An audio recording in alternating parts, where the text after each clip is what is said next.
Nano ko dun sa funny memories ko na. Marami naman kami sa family, pero there's just too many to mention. And namana sa akin we share the same quality na introvert ni Christian. Tapos I believe na as someone who's elder than siya, parang naging habit ko yung kinukumusta ko siya to the point na siguro masyado baka parang tatay or sa career and all ganyan. Kasi pinush ko siya na yung sa line of work. Sabi ko, siyempre hindi ko sa ka. And feeling ko pag may mga china-challenge ko siya and he fails to meet the expectation, feeling ko baka medyo na siya, na dadaw siya sa sarili niya. Pero all in all, it was a good run on this part. And knowing this ng mga testimonies natin, very refreshing kasi between me and him, very formal lang talaga as kuya and younger brother. And it's refreshing to hear na meron palang whole other personality si siya outside niya sa bahay. And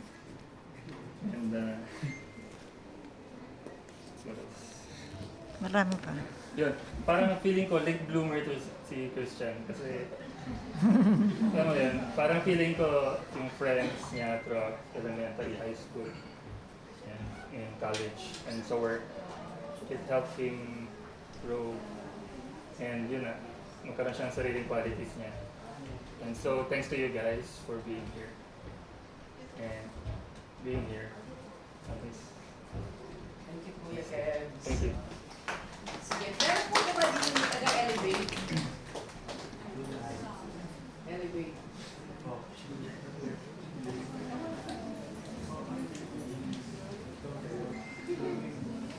Member ng elevate kasi si Christian CCF. So, sige po, bigyan natin ng ano para makapag-testify kung sino si Christian.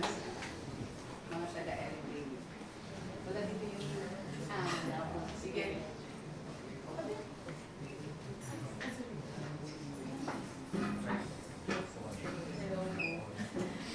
Kasama ko po si Marion before nung high school kasi meron po kami yung sa CCF, yung Elevate po, nakasama din po namin yung iba naming friends nung high school.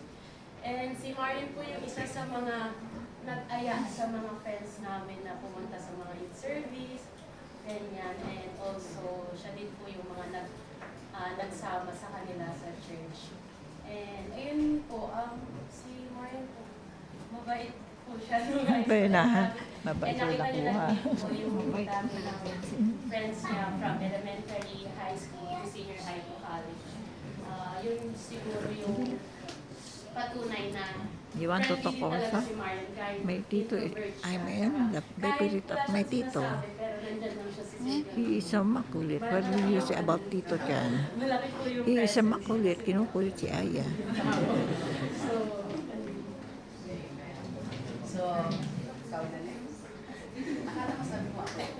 So, sa mga pinsan niya po, meron po ba dyan? Cassie. Nasaan si Cassie? Kasin den. Wala. Tito daw. Aya, si Tito Tito. pala, yung Si Tito Den. pamangkin, mga close na pamangkin. Halika na. Tsaka si Den. Len. Stay ko lang sa Tito Chan. Joshua. Halika na, Josh.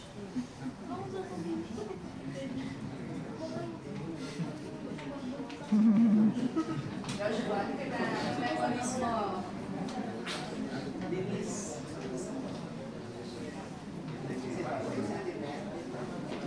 Ang tawag.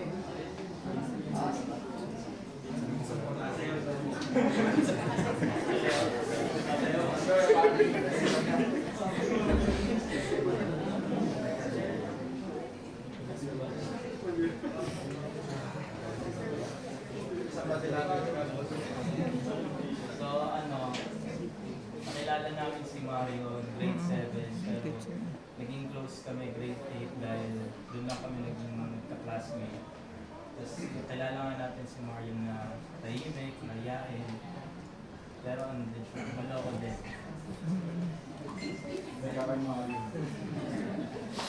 May time na ano, naging close kami dahil sa League of Legends. Kada after class, nagunahan kami sa computer shop.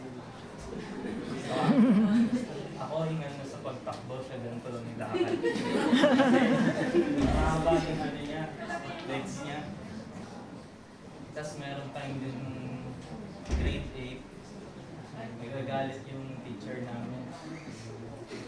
Ba't ang ginawa niya? Tapos siya, bumubulong dun sa likod, eh yung boses niya, di ba malalim? Mulis ka na dyan, bago ang bigay ka.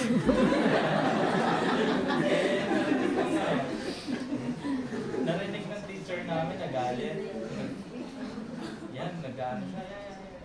Tapos, nung muling ginanon niya lahat ng test paper namin, parang naging confetti. Ang ending, nagsigawan kami, yay! Kasi yan, walk out siya. Meron din tayo na ano.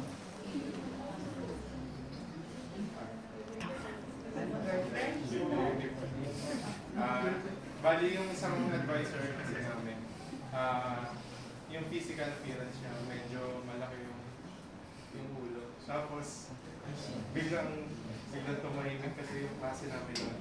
Tapos biglang nagsalita si Chan ng ulo. Tapos, ang lalim ng boses.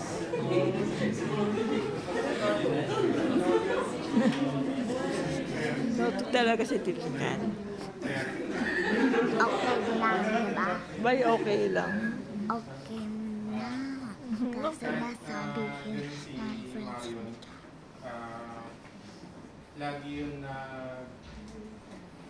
Lagi yun nagpupush sa amin. Ako sa akin, sa amin dalawa, niyaya na kami sa church, sa CCM, para makilala si God.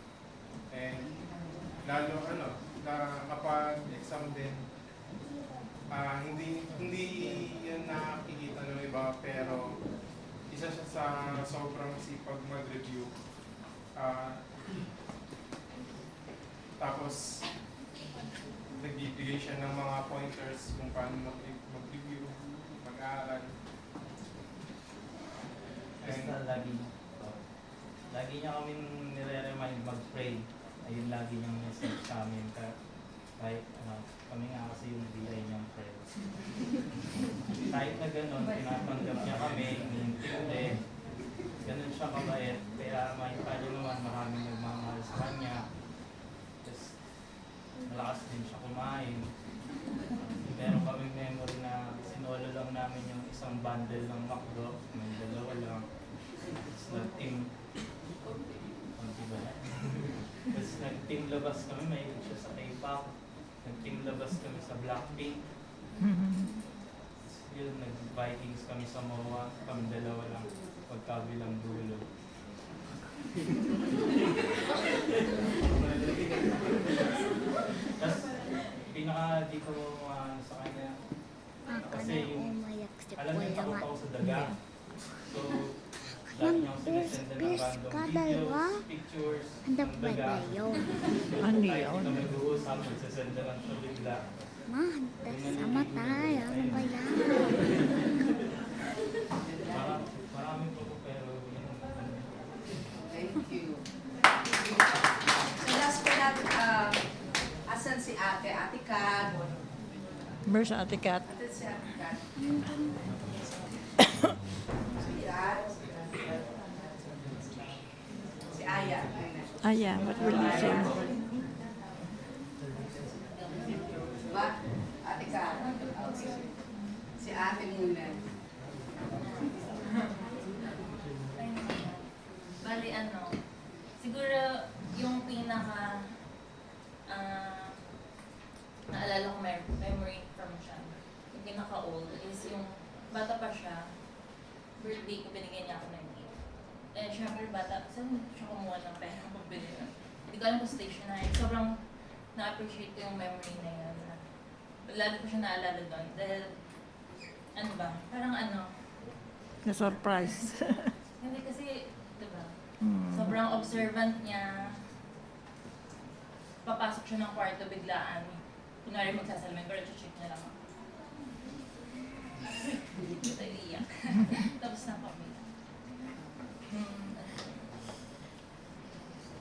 Si Chan, siya yung pinakamabait sa lahat namin magkakapatid. Dahil kay Kev, siya pinakamabait. Mabait na si Kev, so mas mabait pa si Chan. Yung tipong may ginawa siyang sabihin ko ba Chan, sobrang embarrassing ko din sabihin. Sabihan ko siya, message ko siya, "Hey Chan, ikaw ha?" Tapos sabihin niya, "Sorry ate, hehehe." Gano'n lang siya. So, syempre, ako okay na. Na, kunwari at papasok ako ng work, "Chan, patid." Kahit galing siya ng night shift, sabi niya, "Okay, ready ka na?" Gano'n siya. Sobrang bilis ng kausapin. Sobrang, wala, ang easy lahat sa kanya. Kaya, hindi ka mahirapan na makasamahan siya or alam mo laging nandyan siya. Kaya yun nangyari yung incident. Hindi talaga akalain na nangyari siya. Kasi, bago din nangyari yun, saka siya nagpaalam. Bago siya pumunta dun sa La Union. Sabi ko siya, mag-iingat ka. Inayin niya pa nga kami. Pero, nung nalaman ko na yung story, bago mangyari yung accident, nalaman ko na masaya siya, naging okay siya, at alam kong at least siya. So, hindi ako sad din. Naiiyak lang ako dahil, hindi na pala ako naiiyak. Masaya na ako dahil alam kong nasa okay siyang Kay place Lord ngayon siya. na kasama niya si God. At alam kong kahit sino sa atin, gagay niya tayo, nandiyan lang siya. Yun lang. Inirit, meron pa po bang gusto sa inyo mag-share about kay Christian? Si Jonas. Sino? Jonas. Si Jam, Si Jonas. Jonah and Jam. Jonas.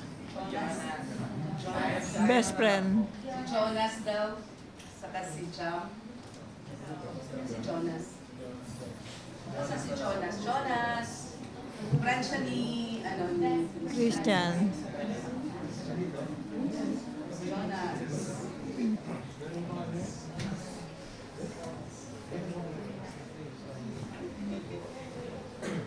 Good evening sa lahat. Di ata kayo nagsalita eh. Ako pala si Jonas, yung best friend ni Christian.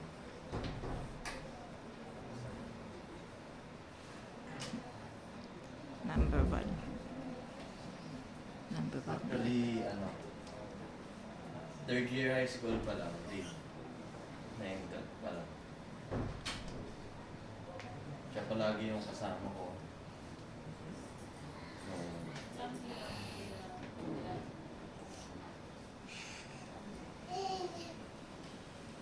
Ang hirap. I'm good memories. Naalala ko na. Niyaya niya ako mag-exam sa PM. Hindi naman talaga ako hindi ko talaga gusto magsundalo. Pero siya yung nag-iya sa akin. Sabi niya, nasa exam tayo sa PME. Nung nag-exam kami, ako yung nakapasa imbis na siya yung nakapasa.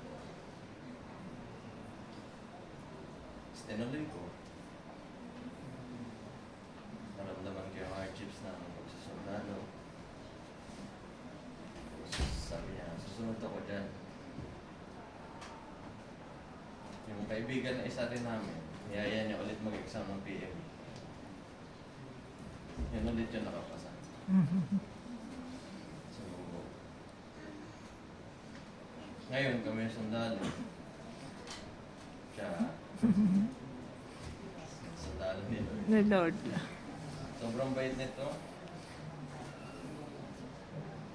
Ko alam kung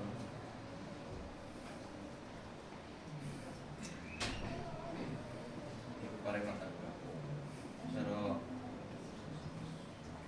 I know may reason si God kung bakit ginawa niya na maaga si Chan.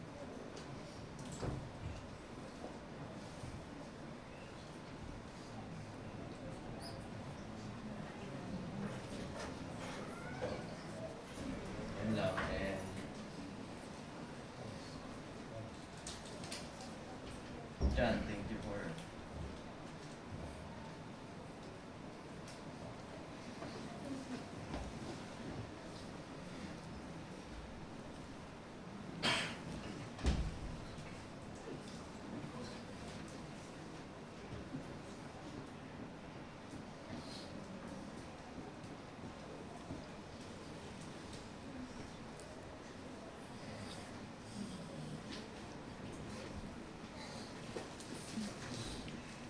thank you for everything.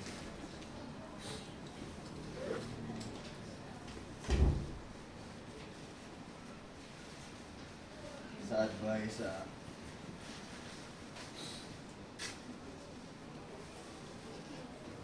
lagi ka nandyan para sa atin.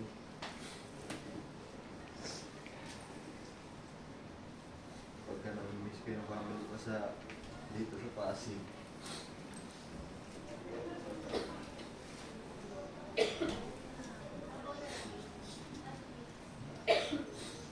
Thank you for always being there for everyone.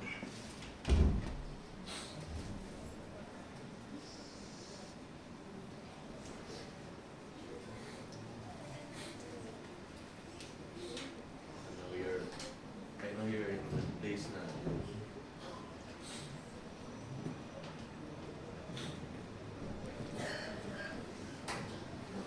thank you, thank you.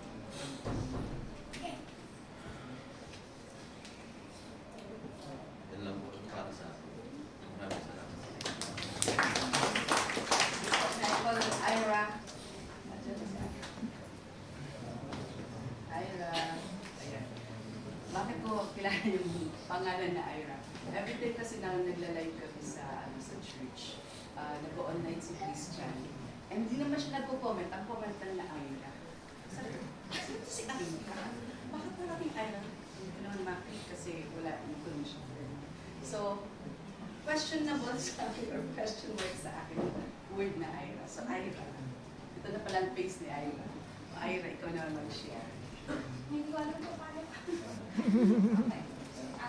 Hi guys, good evening everyone. My name is Ira. You can call me Aya for short. Favorite ni siya tawagin yan Aya. Kasi, Bini Aya. Tapos, Not Aya. Aya speak. we're dating for 1 year exactly last month, December 26.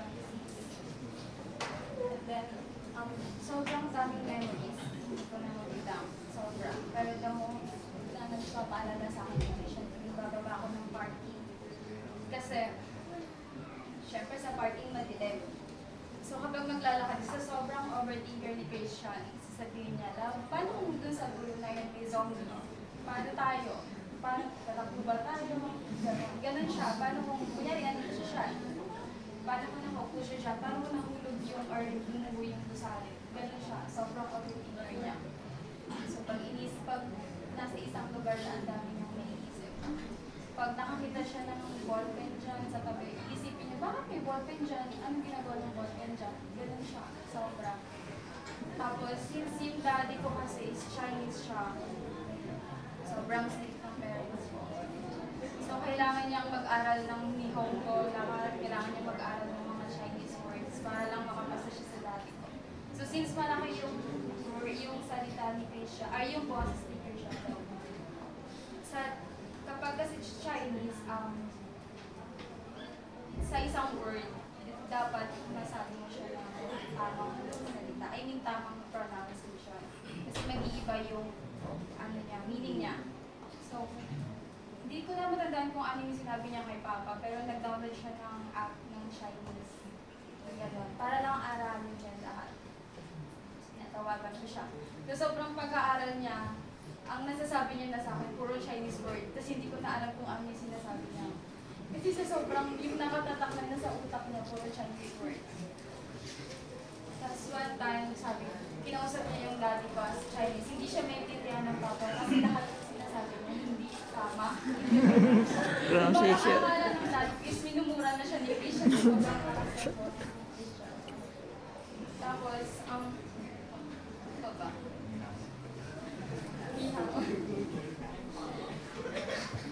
Ganon. Pero hindi niya masabi ng totoo. I mean yung tamang pronunciation niya. Ano pa ba?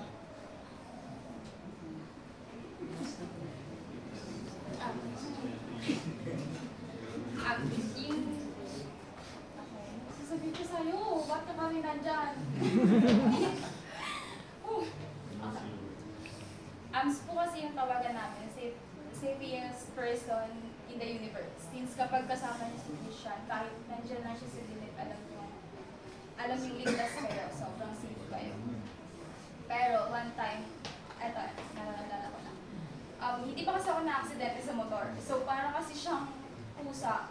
Lagi siyang na-aksidente, pero meron na siyang nabuhay. Ganun yung sinasabi ko sa kanya.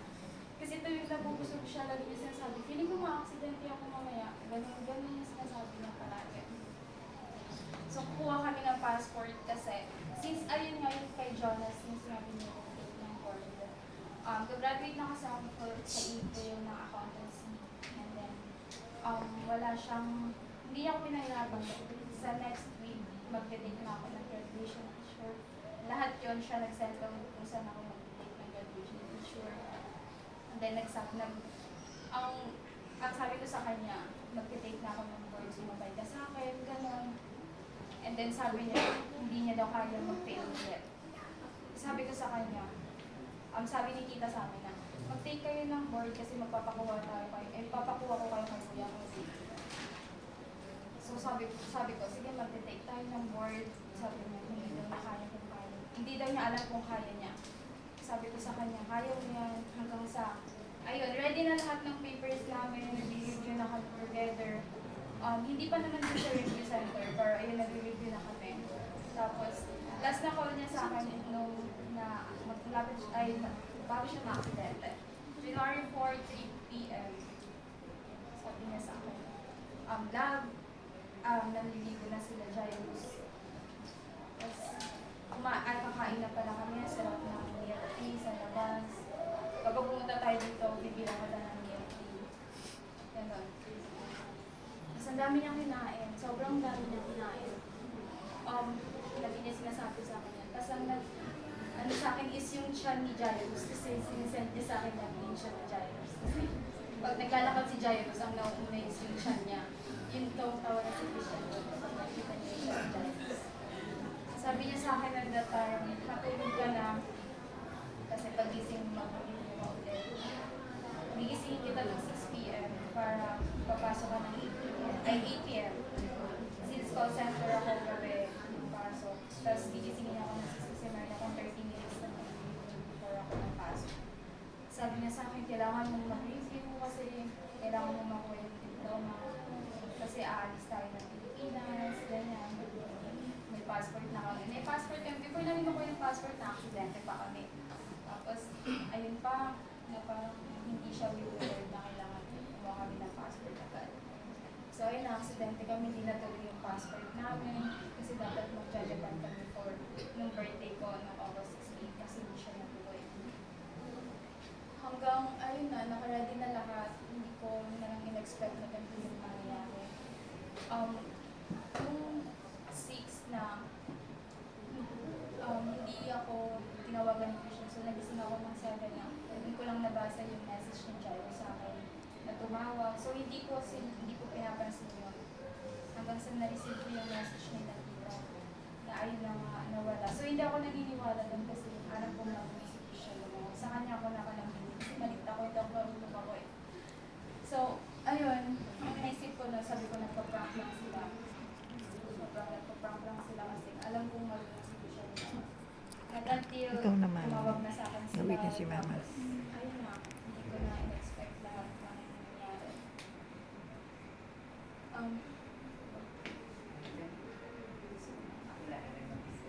Basta ayun, umuwi dyan ka lang. Ito lang.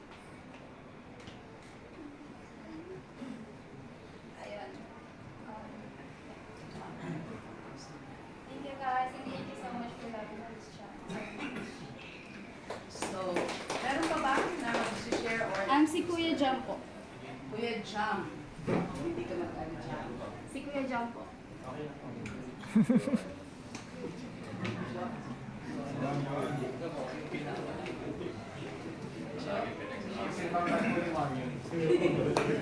Kasi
hindi ko na-expect na magiging classmate ko siya sa grade 9. Tapos grade 9, ang magkakasama talaga si Desho, si Jonas, tapos hanggang sa maging circle of friends ko sila Jonas. Nasa Mantaluy, baka bukas na yun kasi dadali niya rito yung sasakyan. Hindi niya pwede overnight dito. Tao. So, sa sobrang ligali ko naka-close ko sila Jonas, sila Elijah, ayun. Ang pinaka ano namin ni Mario siguro nung nagtatampuhan kami ng grade 10. So, siguro nung nagtatampuhan kami ng grade 10 na may nasabi lang sa akin si Mario na hindi ko nagustuhan.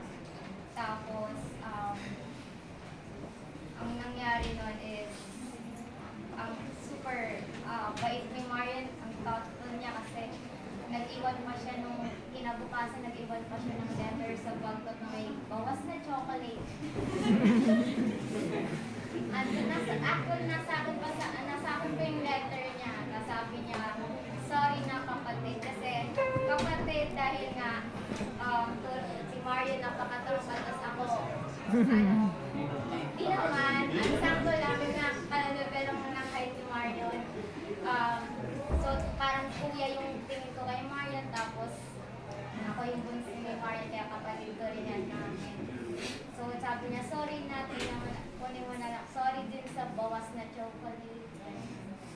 Ay, yun. And, cute lang kasi, di pala social media dati si Mario. So, ang gamit na social media na Twitter ni Mario sa akin. Magugulat na lang kung may mga nakapalo na.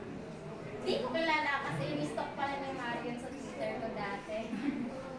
Ayun, super bait ni Mario. And, thank you sa lahat ng memories natin. Dalaw kasama mga friends natin.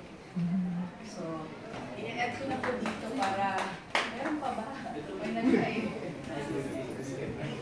So, bakit ko po kayo pinatayo? Bakit po kayo encouraged to talk about Christian or Mario? Kasi po, sa time po na, yung sa akin po sa bilang, pinsan niya, nung nalaman ko po na na-aksidente na, nagkaroon na, po siya, nag-unit po siya. Ang feeling ko, pag-isa siya, nakita ko kasi kung paano yung kapatid ko kasi, yung kapatid ko may pastor ko, inalagaan namin yung kapatid namin, may sakit siya.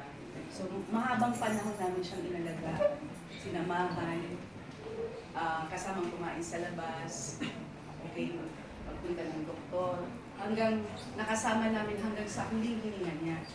Ngayon, habang tinawagan ako ng tita ko, sinabi nila sa akin yung nangyari kay Christian. Parang sa heart ko, very painful kasi sabi ko, parang, Lord, it's unfair kasi mag-isa lang siya, na humarap siya sa pag-struggle and everything.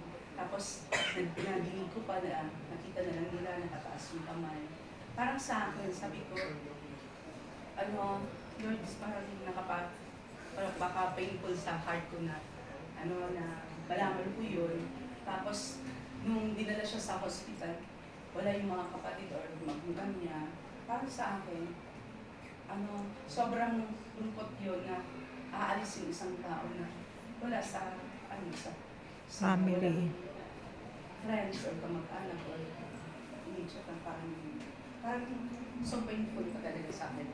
And I was questioning, katulad ng kapatid ko, na-question ko rin si Lord kasi inabot ako ng ilang oras hanggang magputukan hanggang yung iba nagagalit na sa akin kasi magpuputukan na nagpe-pray pa rin ako and I was really praying for them and crying out to the Lord. Hindi ko alam kung bakit. Pero pinanto ko na yun sa tita ko. And para sa akin, sabi ko, nung dumating siya dito, dun sa parking, tapos kami ang nandito na ulo, parang I feel so bad na sabi ko, bakit all alone talaga si Chan? All alone si Chan.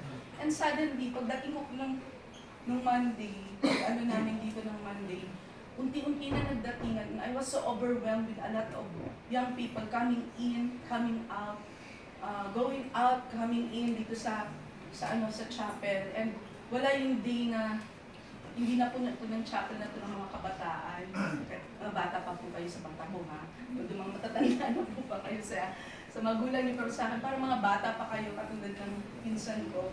And I was corrected by the Lord na sa time na yon, hindi po siya mag-isa. Ang dami pala pong nagmamahal sa kanya. And we were gathered together to prove that Christian was not alone. He was with us, he was surrounded by our thoughts and by our love. And I just want to praise the Lord for every one of you who are here, sharing the memories, and correcting me sa heart ko na tanungin ko si Lord, bakit mag-isa Lord yung pinsan ko? Pinagdasal ko yan, mabait na bata niya. Lahat ng inuutos ko dyan, pag-opening prayer ka, closing prayer ka, lahat siya, opo ate, opo ate.